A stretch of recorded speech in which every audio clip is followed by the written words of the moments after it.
Value addition in agriculture involves changing a raw agricultural product into something new through packaging, processing, cooling, drying, extracting, or any other type of process that differentiates the product from the original raw commodity. If your business venture does not provide value to the system, there is no reason to expect a return.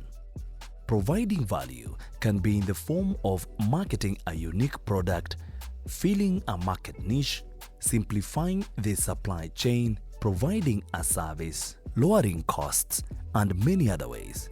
The more value you provide, the more return you can extract from the marketplace. Within an urban setting in South Bay at Golden Estate, a young beautiful lady, Mary Njeri, who is an entrepreneur, ventured into value addition as an income generator. She is a food and nutritionist by profession but loves working with farmers. I deal with beverages, I deal with things to do with food. Currently I'm in the value addition industry, that is in the agribusiness, and I produce yogurt. Yes, I did that in school for 4 years. Actually, it's actually a degree, BSc in food science and technology, and in dairy management. Nice. Yeah, so it's something that I did some 4 years ago. Yeah, but it's something that I had a passion in, and I continued with. Mary has a passion in what she does. She chose to do value addition of milk into yogurt. I've been able to venture into the business, that is value addition of milk into yogurt. That's one. Secondly, it's consultancy. We have people who hire us for services to teach them how to do yogurt at home. Some just even out for their kids.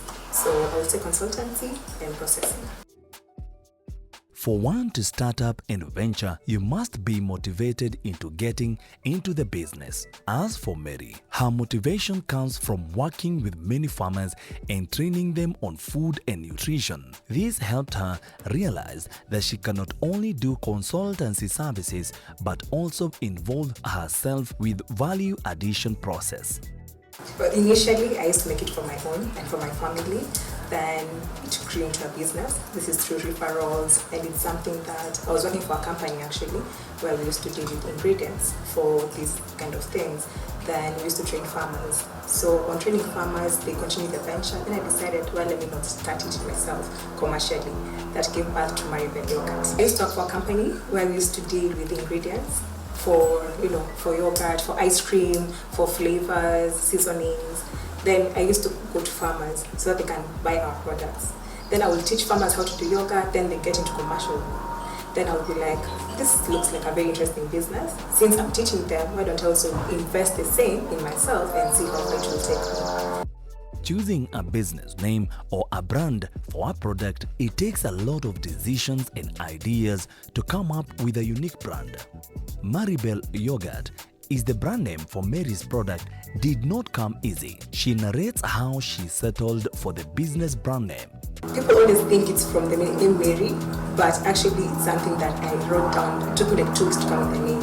I decided, you know what, Maribel will be. I had Maya, I had so many. Then I decided to settle for Maribel. It's been a year now, so that was in June 2017. That's when I fully decided to get into it commercially. Recently, the youth have gained interest in agricultural practices through learning, but the numbers of those farming have not grown significantly. Young people should be trained right from the young age that agriculture is indeed a venture for all and not a lesser profession than any other. Mary tells of how the value addition process has helped her as a young person who decided to invest into agribusiness. Definitely with its challenges, but I would say there's a lot of space, especially for youths in agriculture. And agriculture goes across the board. It's not just farming in the shamba. I think that's what people are afraid of. But there's always an aspect of value addition. There's always an aspect of growing something and selling it to others.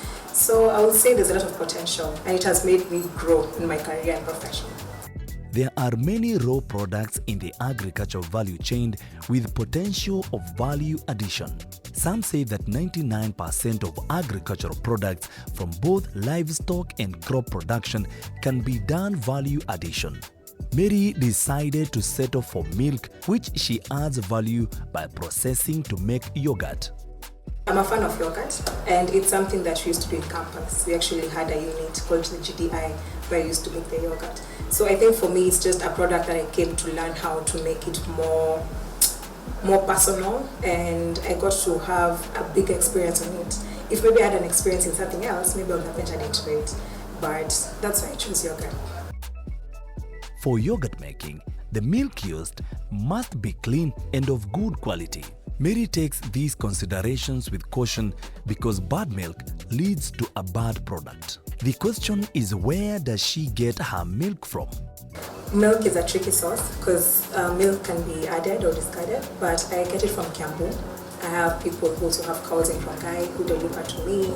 I have people who are in Karen who bring it to me. So I would say those are the three sources, but mostly from farmers with cows themselves. Rarely will I buy from a dispenser, but sometimes I do if it's a small quantity. But if it's above like 10 liters and above, I always talk with the farmer and to bring it to me. Exactly, because it's cheaper actually sometimes, and you get their milk is not altered. Let me just say that. It's full cream, it's everything. There are processes I take the milk through whenever I receive it, and obviously with time when you get from this specific farmer and you realize that their milk is always good, you get to trust them. But also I have processes whereby I confirm that the milk is good. You can always boil it to see if it will bring a problem. Any milk for yogurt has to be perfect. It doesn't have to have a lot of acidity, and it has to be full cream or low fat. So I take it through processes to ensure that it's not contaminated, because yogurt milk cannot be contaminated. Most dairy farmers in Kenya have neglected the value addition practices such as making yogurt because they think it's a much sophisticated process. They believe it should be left for those with the power to put up big processing farms. Did you know that you can make yogurt at home and produce the same or even better quality products than what you get from the supermarket shelves? Mary, as a young entrepreneur, demonstrates her passion in making yogurt as her own business venture. Processing sounds like a very heavy term, and people think of big machines and big equipment. As for Mary, processing of yogurt is not a bulky job. It can take you approximately 1 to 2 hours to make yogurt through the right process. I wouldn't say it's about the process, but I would say it's a very sensitive process, simply because yogurt being a fermented product, there's a high chance for it being contaminated easily by yeast and molds. So it's a process that, it's not hard, but it's just a process whereby you need to be very keen and do it step by step, no jumping on stuff. Demand for yogurt has been rising steadily since 2010, and the market remains significantly undersupplied. This means that there are opportunities for startups to thrive, especially if they offer specialized services, good branding, and unique recipes. Mary has realized the market gap, and she has taken up the opportunity by merging into the market with a classic brand name as well as unique yogurt recipes. How she has been able to merge in the yogurt making market is a unique story. Despite facing challenges, Mary has encouraged herself to blend in the market for a profitable business. The main thing that we face as a young business, especially in yogurt, is counterfeit products in the market, and also you find that the market is saturated with the product. Yogurt, I think when you go to the supermarket, you find like over 10 brands for yogurt.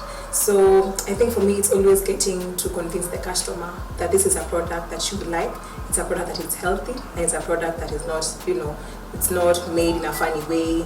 And I think with consistent supply to the same person, they get to realize it's actually a good product. But it takes time to convince the customer.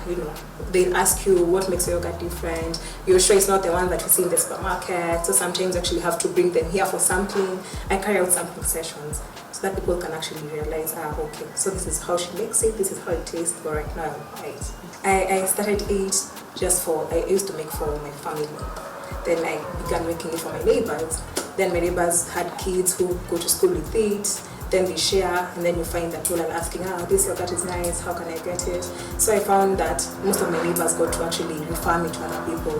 Then that's how I actually got into it commercially. It took me over 6 months, to be honest, around 4 to 6 months. Now on the 6-month mark is where the people got to start calling us for events. Can you come and do this? Can I have this for my family? Can you make it different from maybe any other yogurt? Do you have different flavors? I would say 4 to 6 months. Mary is happy that she started this business. She says she does not regret doing the value addition of milk to yogurt because she believes in her unique recipes and brand name she has built up strongly. Her support for her value addition activity came from her family. Although it wasn't that easy for her, either way, she really needed to start and keep the business running. I can say it's because of my qualifications in the same field. It's more fulfilling because it's something that I started a while back. So I see that I'm not really off course. For me, it was mostly family. I had the support of family because even sometimes friends and companies don't have that trust in you. But I would say family. It took me around 60,000 to start the business. And definitely you won't start large scale. You start buying things in simple bits. Then at least when you start, then when people gain trust, now some can actually come and say, you know what, I think I can help you buy this sugar, I think I can help you buy this milk. So that's how the support started getting in. But it was not immediate. It took me a while. Yogurt, first of all, being a milk product, it's full of calcium and proteins, which are good for our bones. It helps to prevent osteoporosis, which is basically weak bones. Secondly, you find that a lot of women, especially expectant mothers, are required to drink yogurt because it helps to clear the flora and it also motivates the milk production in the system. We find people who maybe have problems with their teeth, they're advised to take yogurt. Then yogurt also helps with clearing our flora. So you find that if you have stomach aches, take yogurt. Actually, most of my clients sometimes, they don't take yogurt just because it's sweet. They take yogurt for their face. Some take it for their cooking. So it has a wide vast of benefits. As a young entrepreneur, she has been able to also inspire other farmers and youths into the yogurt making venture. Though there are many challenges the youths face that make them not to stick up into business and give up, she has set a good example by outlining her future prospects of where she sees herself to be in the next 2 to 3 years from now in the business. I would say as Maribel, I've dealt with around 10 to 12 youths. These are people who've actually trained themselves. But before, because I used to work in a company where we train farmers, I would say around maybe 25 people so far. The main challenge is getting into a market that does not know you and getting to convince people why they should trust you and not any other. So it's basically the fact that you're new and maybe you're not as stable as you might be, because just your idea might be good, but maybe the execution is not complete. So I would say the main challenge is having to convince people to be part of your boat, And the fact that capital sometimes is very limiting. We think that capital is just something we want to start the business, but it's also there to help us maintain the business. So maintaining the business aspect is always the problem. You find that you can start as 10 people, also then because of things, maybe money is not coming in quick, you find you're 2, you're 3. So those are the main things. The idea for Maribel is for it to be an established brand in the market. And I want whereby if there are events, if there's something, and let's say you need something special, you always think of Maribel Yoghurt. Not just for us, we're trying to present it as a dessert, whereby it's an alternative, a healthy alternative to other drinks. We're used to having soda and tea when you go for either baby showers and you go for birthdays. But now I'm supposed to think we can actually have this Maribel Yoghurt, which is a healthy alternative to our drinks, and it's still, a very fulfilling thing. We are taking a short commercial break. We will be right back, and when we come back, Mary will show us how she makes the yogurt right from the raw milk to the final product, which is Maribel Yoghurt.